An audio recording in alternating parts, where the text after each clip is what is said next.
The moonlight peeked in through the blinds as the figure lay motionless on the bed, his eyes wandering on the ceiling as the air condition whirled loudly. It's hard, he thought aloud, being a foot model and a mafia leader at the same time. He turned to his side, now face to face with the small koala plush toy. Its limbs sprawled across the mattress as it laid with its butt in the air. No one really understands me. They only pretend to do so. People only like me either for my feet or my power, but they don't see the real Jin. The Jin who enjoys warm tea, or the Jin that likes to smell flowers. Nobody was there to listen to this young man's concern, the darkness of his room being his only company in this lonely world. Foot model by day, mafia boss by night. Jin never felt like his life was ever fulfilling. But alas, he had to continue living. He closed his eyes, sinking his face into his $10,000 pillow as he thought about the photo shoot he had tomorrow. Another day where his value was reduced to his toes and guns. Sir, a soft voice whispered, making Jin awake. It was his maid, Wayan. He had kidnapped her for ransom from her royal family, but never got anything, so he decided to just hire her to do the household work. Your breakfast is ready. He gets up, waving her off. Wayan doesn't say anything as she simply walks out of the door. Jin stretches his naked torso, his muscles flexing and his abs visible from being dehydrated. The only thing that he took good care of was his feet. He grabbed a bottle of lotion, immediately moisturizing his legs and feet before going to the bathroom. After contemplating his life choices on the toilet, he dresses himself up in a dark green hoodie paired with black sweatpants. Jin walks to the dining room, his eyes darting towards Wayan, who was standing awkwardly near the table where his food was.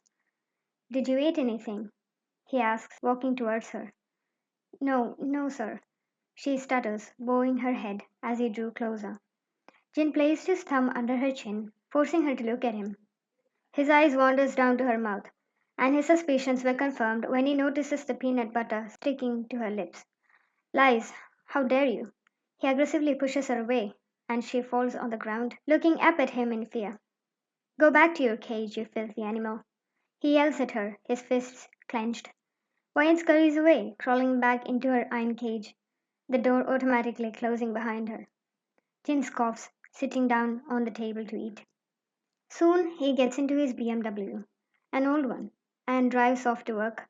Checking his schedule, he drives to the Crocs photo shoot area.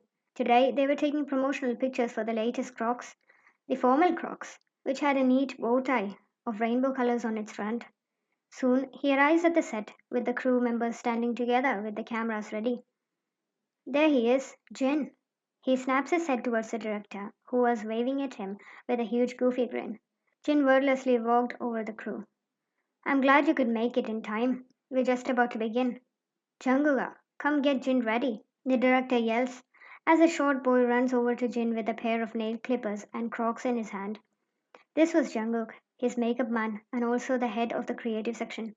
A 19-year-old genius who boosted the company's sales with his wild and crazy ideas. Too bad, this was his last large project with Crocs since his mother told him she would disown him if he continues to humiliate their family by his career choice.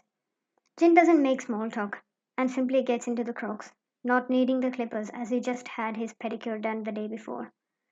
Jin sighs as he walks up to the small stool on which he displayed his feet, the light illuminating his freshly trimmed toenails, giving them a neat shine, contrasting the black and white of their Crocs.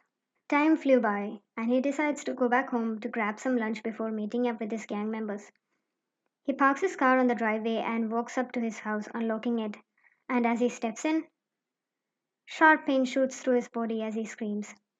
Blood spills onto the carpet as Jin looks down in horror to see that he had stepped onto broken pieces of glass. Wyan stands there, muttering apologies. But Jin doesn't hear anything as he lifts his foot up, pulling the shards of glass out of his feet to find a gaping wound that would definitely scar him. In horror, he realizes that his modeling career would ultimately come to a halt because of this. His vision turns red as he looks at the terrified girl before him, gritting his teeth as he walked towards her as if to hit her, but just as he was about to reach her, his world fades to black.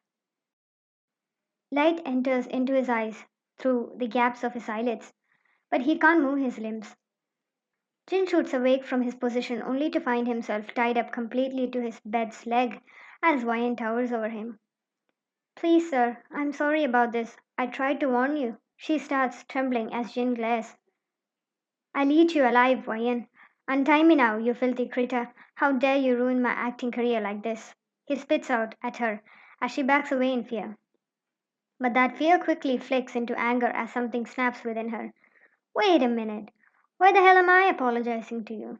You held me captive in your house and made me live in a cage, she exclaims, now pulling out a knife from her pocket in her maid dress. I'll ruin your life, you. I'll slice your other feet as well, and I'll make sure that you never step a foot into a photo set ever. She crouches down in front of him, grabbing hold of his other foot. Wait, no! Jin screams helplessly. I'll do anything, please. Ryan smirks. I need you to fulfill my demands, Jin. And remember, you're in no position to say no. He nods as she continues. Firstly, I want you to book me a ticket to Mexico. Secondly, I want $2 million. Thirdly, you must promise to not back away from this deal. He didn't have any choice, and without hesitation, Jin agrees to it. After a couple of minutes, Wayan unties the man. Jin doesn't break his promise and does as she said, booking her a one-way ticket, along with transferring her $2 million to her personal account. Later that day, Wayan takes a leave, and Jin can only be relieved to not be completely robbed of his career as he plops down on the bed.